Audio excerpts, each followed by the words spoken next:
অরিনের মধ্যে আমি ভালোবাসা অনুভব করছি। যদি তার মধ্যে আবেগের কাজ করত তাহলে আমি সেটা নিমিষেই বুঝে যেতাম, কারণ ভালোবাসা ও আবেগ বোঝার বুদ্ধিশক্তি আছে আমার। আমার কথাটা শুনে দেখলাম আশা চুপসে গেল, মানে তার মুখ কালো হয়ে গেল, কিন্তু কেন তা বুঝলাম না। দোস্ত, আমারও মনে হয় সে তোকে সত্যি ভালোবাসে, কারণ কিছুদিন যাবত তার মধ্যে তোর প্রতি অন্যরকম আচরণ দেখলাম। আমিও ব্যাপারটা লক্ষ্য করছিলাম, তবে তানভীর আমি না একটা জিনিস বুঝলাম না, আমি তো দেখতে অতটাও সুন্দর না, তাহলে অরিন কেনই বা আমাকে ভালোবাসবে? মানে কলেজে আমার থেকে আরো হ্যান্ডসাম ও গুড লুকিং ছেলে আছে, ও অভাব নেই, তাহলে আমার পিছেই কেন পড়লো? ব্যাপারটা মাথায় আসলো না আমার। ব্যাপারটা অনেক সহজ। সেটা তোর ব্যবহার ও মন মানসিকতা দেখেই। আসলে তোর ব্যবহার ও তোর আচরণ দেখলে যে কেউই তোর সাথে মিশতে চাইবে। আর শুন দোস্ত, নিজেকে এভাবে তুচ্ছ করে বলবি না, মনে রাখবি আল্লাহর সৃষ্টি কোনোদিনও অসুন্দর হয় না। আর অরিনও মনে হয় তোর সেই দিকগুলো দেখেই তোর প্রতি ভালোবাসা জন্মে যায় তার মনে। দোস্ত, শুধু মুখের চেহারাটা সুন্দর হলেই মানুষ ভালো হয় তা সত্যি নয়, বরং মানুষের ব্যবহার কেমন সেটা দিয়েই মানুষকে তুলনা করা যায়, তার চেহারা দিয়ে না।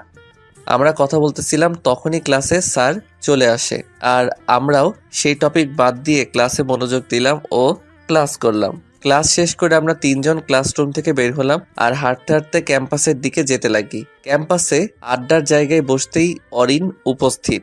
অরেন ম্যাডাম, আপনার থেকে এই সব আশা করি নাই আমরা। আমাদের পারমিশন ছাড়াই আমাদের বন্ধুকে প্রপোজ করা, তাও ইমোশনাল ব্ল্যাকমেল করে প্রপোজাল দেন, এটা তো ঠিক না। অন্তর, আমাদের একটু বলতেন ব্যাপারটা, এখন তো আমরা আপনাকে গ্রহণ করতে দিব না।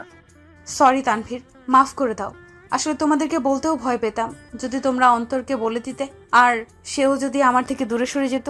কিন্তু এখন চাইলেও দূরে যেতে পারবে না সে। ক্যাডা কইছে আমি চাইলে সু হয়ে যেতে পারি? পা ভেঙে দিব আর একবার এই কথা বললে। এটা কি ছিল? এটা আমার রোমান্টিক ধমক ছিল কলিজা। ওই আমি কলিজা না, আমি অন্তর। জি হ্যাঁ, তুমি অন্তর ঠিকই, তবে আমারই অন্তর। ও মা গো, টুরু লাভ। ছাড় এসব কথা, এখন তানভীর অন্তরকে রাজি করিয়ে দে। যদি অন্তরকে রাজি করিয়ে দিস তাহলে তোকে ট্রিট দিব, যেটা চাইবি ওইটাই খাওয়াবো। অন্তর, রাজি হয়ে যা, আমি ট্রিট চাই। শালা দু নাম্বারই, ট্রিটের কথা শুনেই নিমিষেই দল পরিবর্তন করে দিলি, শালা বেইমান। তুমি চুপ থাকো আর চলো আমার সাথে, শপিং করতে যাব।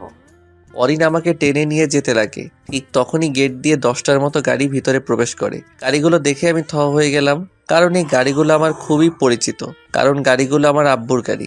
গাড়িগুলো দেখেই ক্যাম্পাসের সকলে অবাক হয়ে গেল।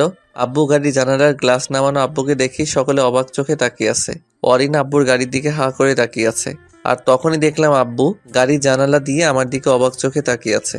যেভাবে তাকিয়ে আছে মনে হচ্ছে আমি কোনো ভূত। পরে বুঝতে পারলাম আব্বু কেন আমার দিকে অবাক চোখে তাকিয়ে আছে, কারণ অরিন তার দুহাত দিয়ে আমার একটা হাত জড়িয়ে ধরে আছে।